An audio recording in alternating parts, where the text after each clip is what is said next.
Architect at AWS, and I primarily work with banking customers. Today, I'm honored to be here with two great colleagues of Trade Republic. Güven, do you want to introduce yourself next? Hello, everyone. My name is Güven. I'm a software engineer with a background in data and platform. At Trade Republic, I've been working with Max and the team, building our new analytics stack, and I'm looking forward to sharing more. Hi, everyone. My name is Max Fischer. I'm responsible for engineering in Trade Republic. Been here for a couple of years and working together with both Dominic and Güven. Yes. Today, we will take you on a little bit on the journey that we have started up. Let's see if I can get the clicker clicking. Awesome. So we are on an analytics transformation journey, as I think many companies are. It's kind of a thing that you always do. Personally, I've been to this space for in many companies, even though my primary job here in Trade Republic is not data. Data is within engineering, so it's within my umbrella at least. And it's kind of an interesting journey. Data stuff is changing fast, right? It was going from the old warehouses to data lakes, but I think it's kind of a new regime that we're coming into now. But before we go into the journey, I hope that you all know who Trade Republic are. I mean, it's a very beautiful German company, I think, at least. I'm Swedish, though, even though I have a very, very German name. So let me just give you some intro to Trade Republic. We are a full bank since like 1.5 years back. I started 3 years ago. Then we were working on interest. We became very popular in Europe when we launched the full interest payback. So I think there is still no other offering in Europe that had the same. There's no boundaries, basically. You get full ECB interest back, and there's no caps, right? You don't no lock-ins.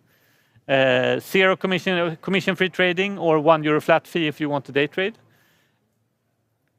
Let me see if there's something more. I think that's basically it. And if we look into Trade Republic as a company, when I started, we had about 2 million customers. And now, 3 years later, I think we are starting to come into 10 million, so we are growing pretty fast.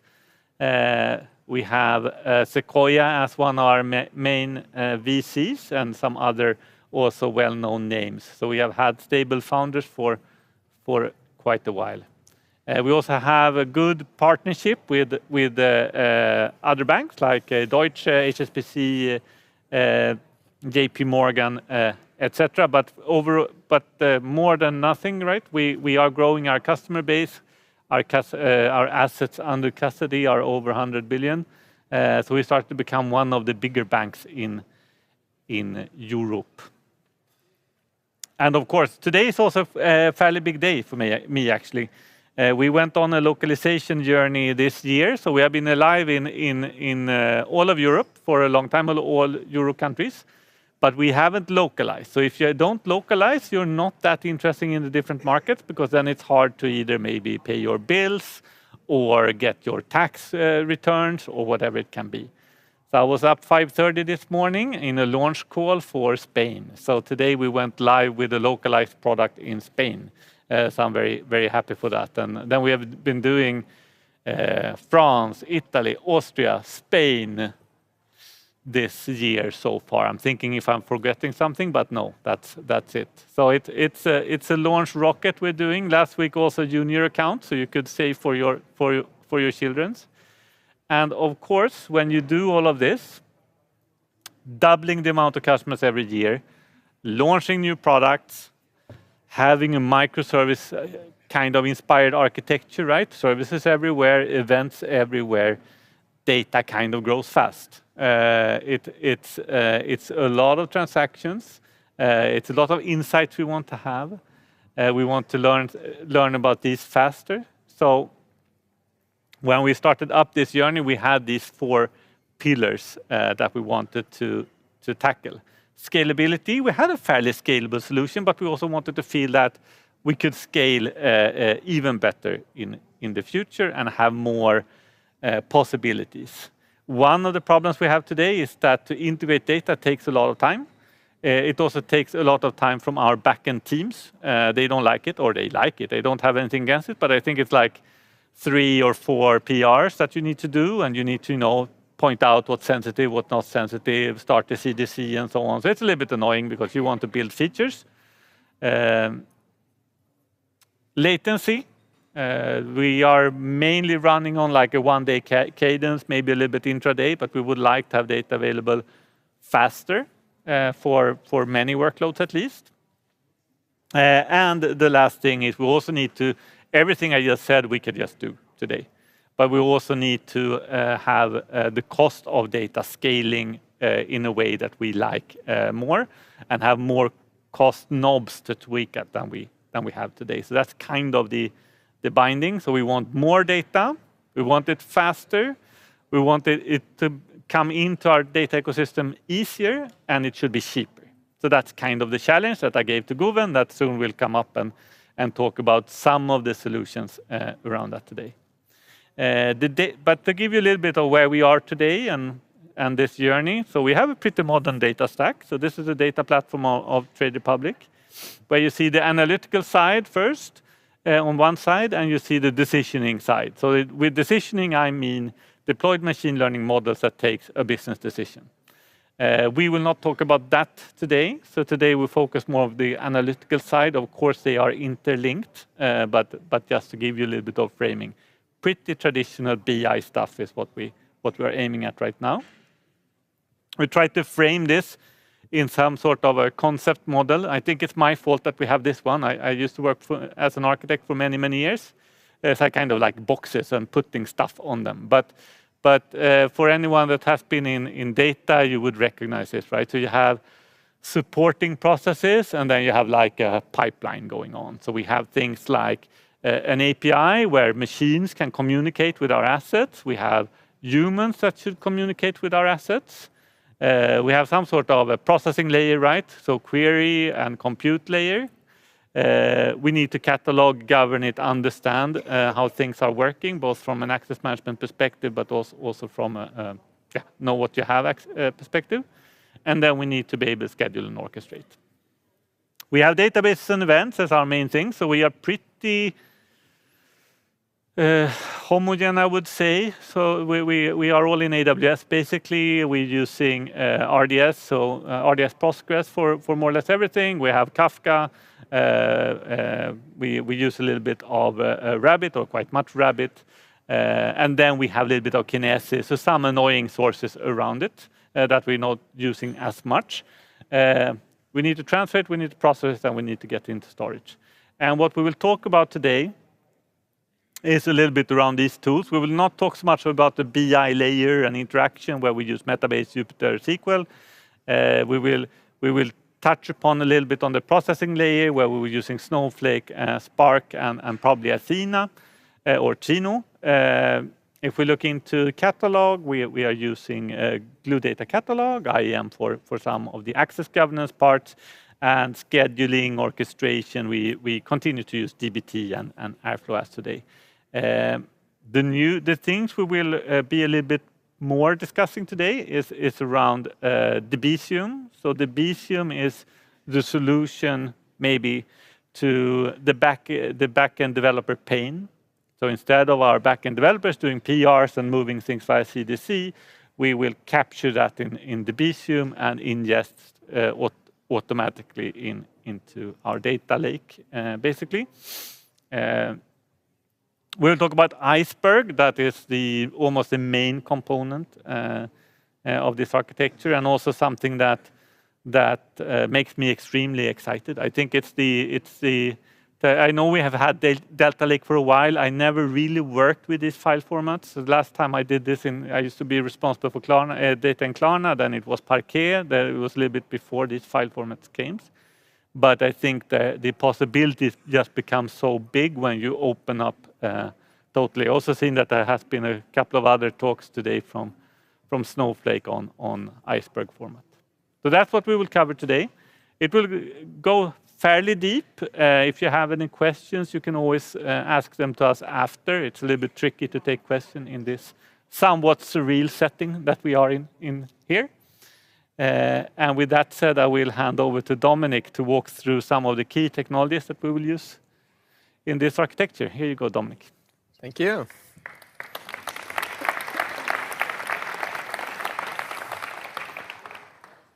So if you looked at that architecture diagram, it was a lot. There were a lot of purpose-built tools and services that needed to integrate with each other. And I'm sure that many of you are familiar with some of the tools, and maybe even some of you that know all of the tools. But before we can dive deeper into the architecture, I want to make sure that everyone here can understand what's the reasoning behind using those tools. And when Guven will walk you through the architecture and the decisioning that went behind that, I think it makes sense to quickly introduce the core components of that architecture, just to make sure everyone's on the same page here. So what are the important tools? First of all, Kafka as a central messaging layer. Maybe a quick show of hands who has used Kafka before. I see a lot of people are familiar with it, but just a quick refresher or quick introduction for those of you that have not used it before, but I'll make it quick, I promise. So Kafka, of course, as the messaging layer, you can see where it's located in the architecture, connects the databases with the data lake. And how does Kafka work in general? Well, we have producers and we have consumers, and they can exchange messages. And the consumers can determine which messages they're interested in by subscribing to specific channels. Now, if you're doing this at a very large scale, and Trade Republic certainly is doing that, you need to scale out. You need to have multiple physical machines being able to handle that kind of traffic. And Kafka uses petitions to do that, so that we can essentially send messages to multiple petitions, and therefore we retain the order of messages in a topic within that petition. And that enables Kafka to have a very high throughput with a low latency. What you cannot see here on this high-level architecture diagram is how Kafka transparently enables durability and reliability by replicating the messages. But that, of course, is another great benefit of using Kafka. And then, of course, the flexible integration is the third benefit that's important to highlight here. And this is also achieved by having Kafka connectors, and we'll talk about one very specific one on the next slide. So that brings us to Debezium. Is that also something that some of you already know? Couple of people, not as many as Kafka. So again, quick introduction here. Many of the source systems that we generally see and that we also see in the architecture that Guven will show to you in a second are relational databases. And in order to get all the changes in the relational databases, we want to have a change data capture. So everything, something changes in my database, I want to be able to replicate that in my analytics stack. If we put that in the minimap again, you can see where it's located. And what we now want to achieve is we want to get all the information from the relational databases without putting a lot of pressure on the databases. Because obviously, this is where the customers are located. This is where the traffic is. So if we put additional load on that, that's not great. And the way Debezium achieves that is that it uses the DB log to replicate those events. And also, it handles, it gives us an exactly once semantics. So exactly once delivery semantics, we don't have to worry about getting duplicate messages. And also, it handles database outages. It can handle schema changes. So it also gives us a lot of flexibility here and already has core components built in that otherwise we'd have to worry about ourselves and have to build in into our application. Now, for those of you that use Kafka, the great news is you can use the Kafka connector to integrate Debezium into your architecture. But even if you're not using Kafka and if you want, and you're not planning to introduce Kafka, there is another possibility where you use the Debezium server to still get the reliable change data capture without having to rely on Kafka. So we can also see how it's possible to combine those building blocks, but they are not necessarily dependent on each other. Now, either way, no matter how you integrate it, you get reliable change data capture with Debezium for a wide variety of databases. And now that we are able to change capture the changes in our databases and transfer them, the next question, of course, is, how do we store the data? And, well, it's not a secret that talks about Iceberg. So obviously, we're talking about Iceberg here. And Iceberg as open table format for large analytic tables has a couple of really cool benefits. But just to get a quick overview of what it's supposed to do, it gives us a table-like API over files. So we can basically just store files in our S3 tables, and we can still somewhat treat them as if they were in a database. So we still get inserts and updates, and we can have them basically as if we were talking about a relational database. Another benefit of Iceberg is that it separates storage and compute, and we'll actually dive into that a little bit deeper when Guven talks about the lessons learned here, because it sounds so simple, but it isn't necessarily. But as a key promise, of course, of Iceberg, we can have multiple compute engines, and we also get flexibility in the file formats that we use. So we can, for example, use Apache Parquet, but we can also use Avro. If we want to understand the key benefits of Iceberg, we need to understand the architecture. And the architecture has 3 layers. We have the data layer, and this is where the actual data resides. Then we have the metadata layer, and this is where we have partitions, where we have the schema, and where we also have high-level statistics. So if I have a specific SQL query, I can already determine using the metadata layer which of the data files are even relevant here. And that means that I don't have to look at all the data files to find the specific information. And that, of course, is much more efficient than looking at all the data files. And then finally, I need an Iceberg catalog, which tells me where do I find the current version of the metadata. Now, that's a fairly sophisticated architecture. What does it really help me? What do I get out of it? Well, I do think we understand the catalog and the data layer sufficiently with that introduction. But what's possibly a part that we should take a closer look at is the metadata layer.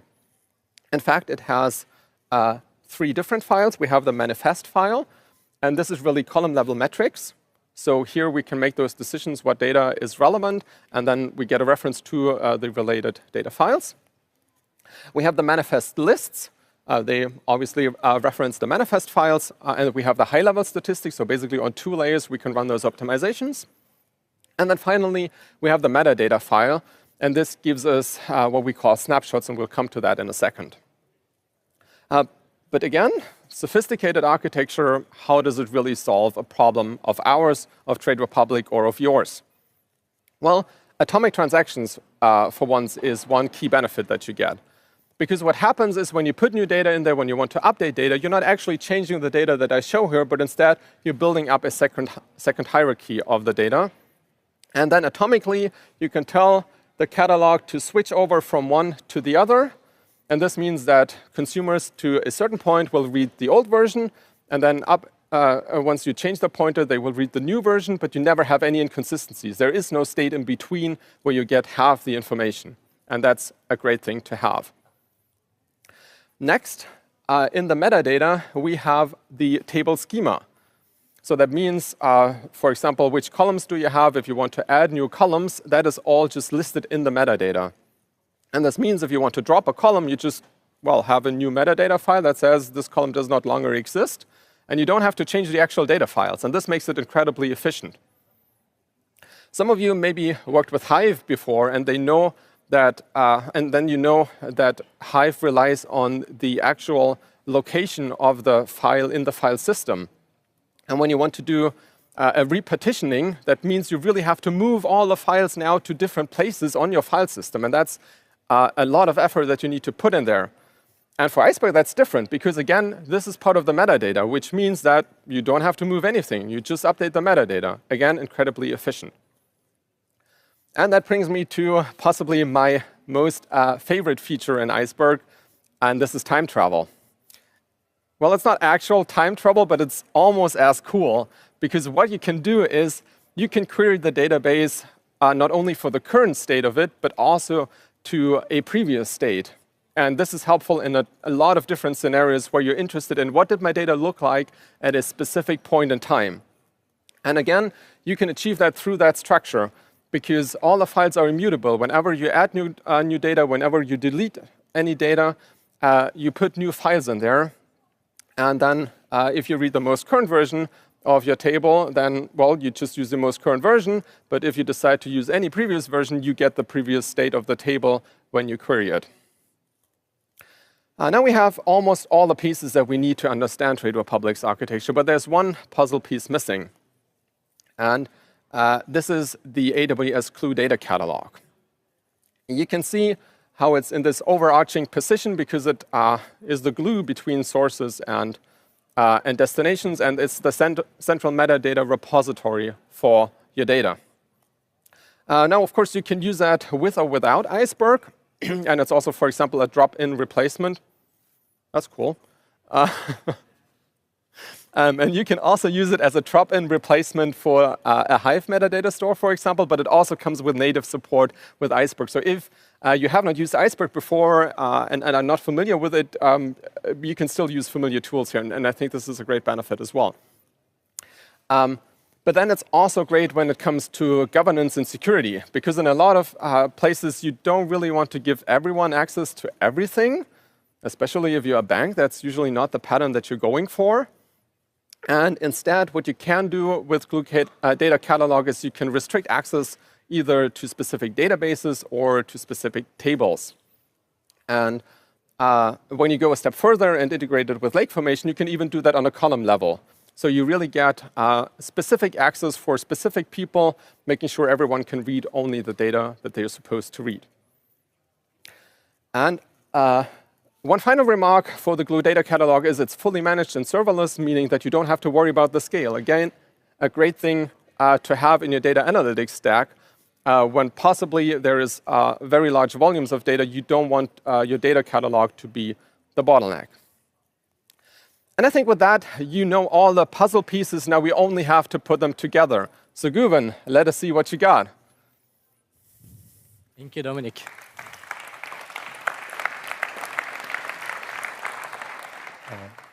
So we have seen the high-level target architecture, what we are aiming for. And now I would like to unpack this a bit, walk you through the tools and the technologies that we choose, and then how we use them. Let's go through the overview. We have many databases, Postgres on RDS, and we want to provide this data back to business fast and cheap. First, we introduced Debezium for incremental database replications with consistency guarantees and reduce our reliance on full database loads that don't scale well. Database stream comes to the Kafka, and together with the message events from the other systems, we use Spark to ingest this data into our data lakehouse as Iceberg tables. For metadata, we rely on AWS Glue as our central data catalog, and we use IAM to manage the access. From this point on, data across different sources, different databases, and tables, including events, can be combined, aggregated, and curated with minutes of latency.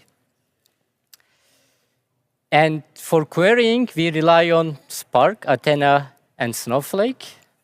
And we should also mention that the other backend applications, BI tools, can directly interact with the data lakehouse, especially for the data sets that don't require a large-scale query engine in between. Let's take a closer look at ingestion. So we deploy Debezium on Kafka Connect, mainly because its built-in capabilities in scaling, offset management, and fault tolerance, as compared to standalone deployments, of course. For running Spark, we started with EMR on EC2. It was simpler for us to deploy and operate, and it also gives us opportunity to make use of cost-effective spot instances. And the data catalog, of course, is a key part of every data lakehouse, the table abstraction that it provides. Glue being serverless and managed helped us a lot to move faster without having to worry on infrastructure and scaling challenges. It also integrates very well with AWS services and with Snowflake, which is an important tool in our ecosystem. We have been running the system in production already, providing some of the core data sets that is used across the company. And of course, we have had some learnings along the way. This project introduced new tools and technologies. So I would like to share some of these learnings with you now. But first, for the context, we have many engineers and many teams that are using Postgres, and they are quite free to design their databases. Some tables are very big. Some tables are with like huge fields, XMLs, and JSON blobs, multiple megabytes. Some tables don't even have primary keys. On the other hand, some of the teams rely a lot on the custom types, while other teams are using generated fields or Postgres triggers to directly model the domain in their database. They might be very friendly and very useful. But the catch is that most of these, if not all, should be handled specifically during ingestion, especially with streaming replication using Debezium. So let's start with handling custom data types. We can see the example here. Our address type, user-defined type, with fields like street, city, and zip code. And we would like to make this available downstream at analytics layer. We looked into two options. The first one was to have a database level redesign. Maybe we could use built-in casts on extra columns, maybe together with like database triggers. But that would have added the complexity and the load on the source database. And this is something that we want to avoid. So instead, we implemented a custom converter, gave ourselves full control and responsibility over handling the binary and the output format. And the next case I would like to share is about generated columns. Again, let's look in the example. We have a field called delay, which is calculated from order date and delivery date. And this time, we have a hard limitation here. They are not available in the replication stream at all, because they are not published by PG output logical replication plugin that is being used by Debezium to extract raw data from the source database. There might be ways to handle this. For example, Debezium can also work with an alternative plugin called decoder buffs, if that's available in your deployment. Also, you can maybe create this logic again using triggers. Triggers are working well with the streaming replication. In our case, we choose to accept this limitation, and we populate these fields downstream at analytics layer only if they are needed.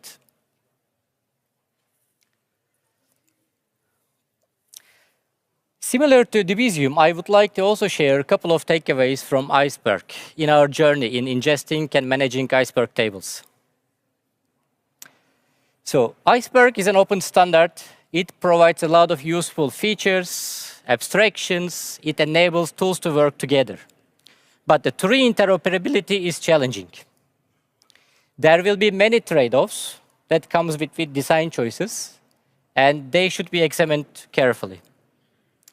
Catalogs and query engines offer different capabilities. For example, some catalogs can enable concurrent writes on the tables, and some can even enable multi-table transactions. On the other hand, there are many tools that allows writing data into Iceberg tables, but they will have different levels of support when it comes to handling schema evolution, partition evolution.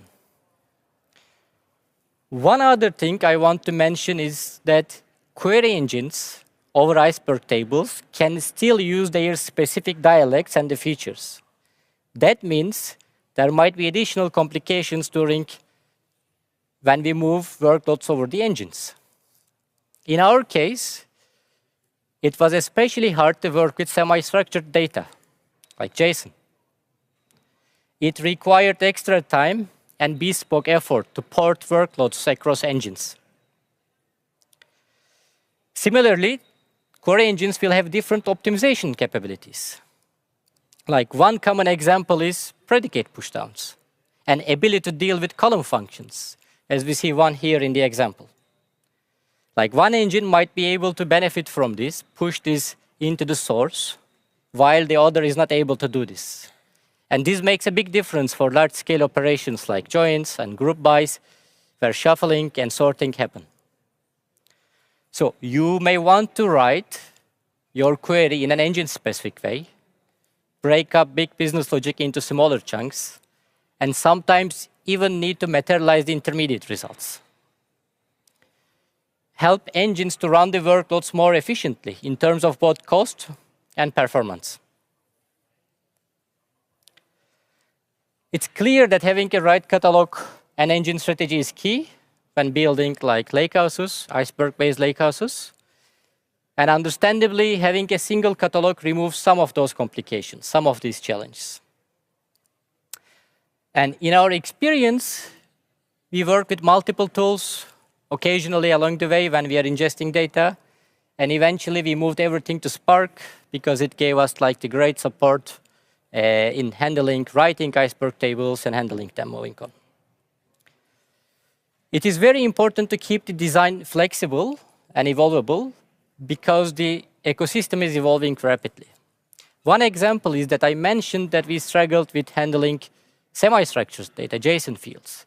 But now Spark 4 is already out, and it brings support of variant type, which is supposed to help working with semi-structured data, make it more user-friendly and more efficient in terms of compute. Similarly, Iceberg 3 specification is also introducing variant type, and it's expected to work coherently with Spark 4. Before I wrap up, I would like to go through a specific case and use this opportunity to share more about our implementation. Let's better understand our use case first. So it's about product monitoring. Product monitoring in banking and trading products context. For example, from product owner perspective, they want to have close to real-time data easily, especially when there's a new launch, a new feature release, or when there's an interesting market event happens. Operations, on the other hand, wants to monitor trading and banking chains, but also they want to be able to investigate certain cases, analyze certain issues flexibly.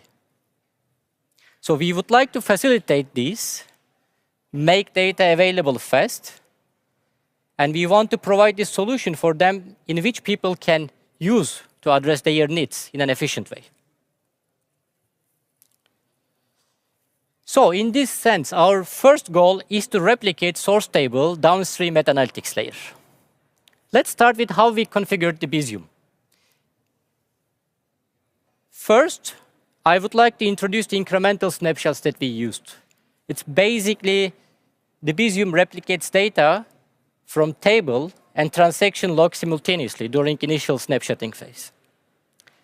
This generates a more minimal load on the database, but also, on the other hand, it can handle the connector restarts. And they do restart for different reasons. Incremental snapshots are triggered by signals, which are basically external commands for running connector. In our implementation, we choose source database as our communication channel. Here in the example, we can see a table definition and insert into statement. This is basically how we can tell the Visium to start an operation. In our case, it's an incremental transaction on a specific table. And this is also very flexible. We could even specify some filters and or some blocking operations to extract data for different needs.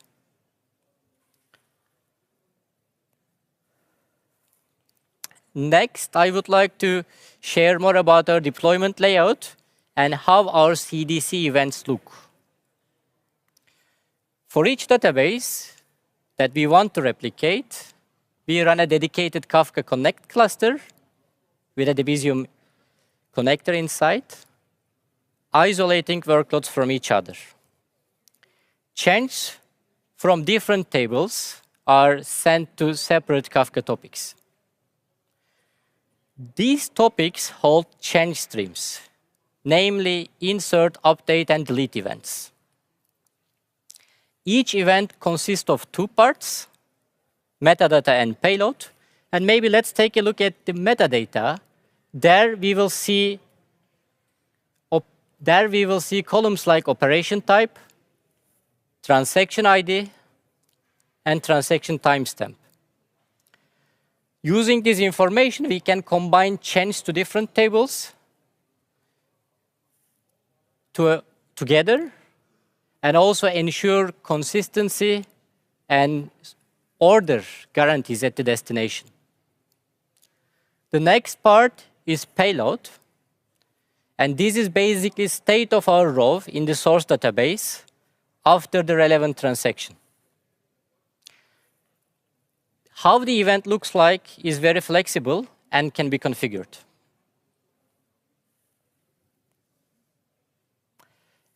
Eventually, this data is ingested into our lakehouse as Iceberg tables. We use Spark to run table optimizations, and the data can be queried using Athena and Snowflake and more.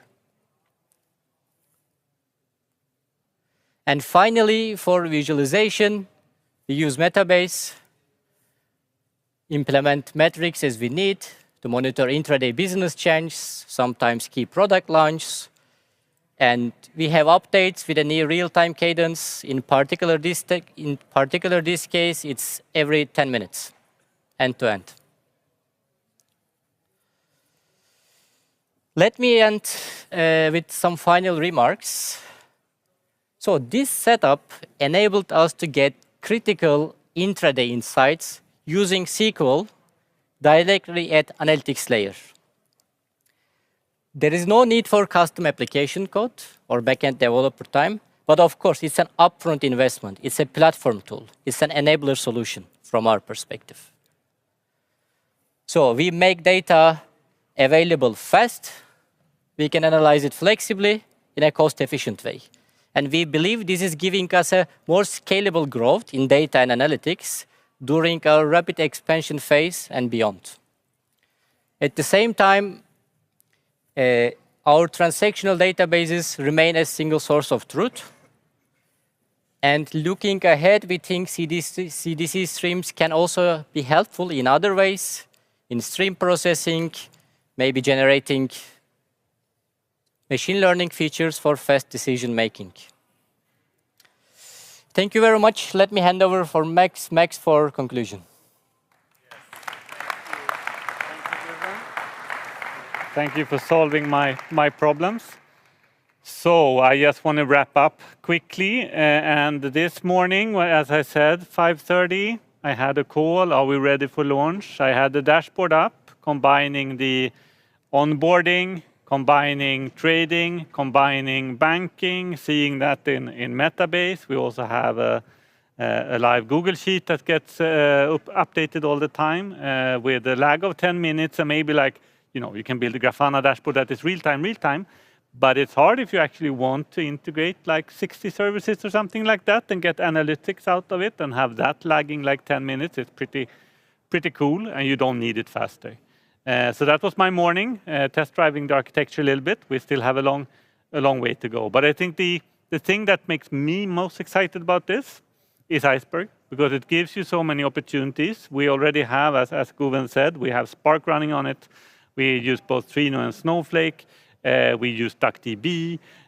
So you could just add on the type of compute query needs that are good for your workload. So I think that is pretty cool. You could do this, of course, without breaking the bank, but it comes with a lot of engineering, right? So we are a company that like to build things. So this is also something that goes well with our genome and trying to improve this and build the best flexible architecture we can. But also, as we've seen, that as we don't have that many enforced structures, as Guven mentioned, it's a lot of pain when there are weirder things used in databases or in event streams, and then you try to do these platform kind of solutions to them. I would just like to wrap up also with two things. That Iceberg is pretty cool. If you want some help with that, you can always contact Dominic or someone else from AWS. I haven't done it myself. I didn't know it existed. So I think it's pretty cool to do if you're an AWS customer anyways. It's for free, so use it. And the other thing is another shameless plug from Trade Republic. We are hiring, right? So we are growing our engineering team with 10 to 20 engineers a month in Berlin, London, and I actually recruited the first engineer in Paris yesterday. So now we have our first hire in Paris, but we will grow in Paris a lot. So if you're interested, just reach out to me. Thank you so much for listening a little bit to our journey.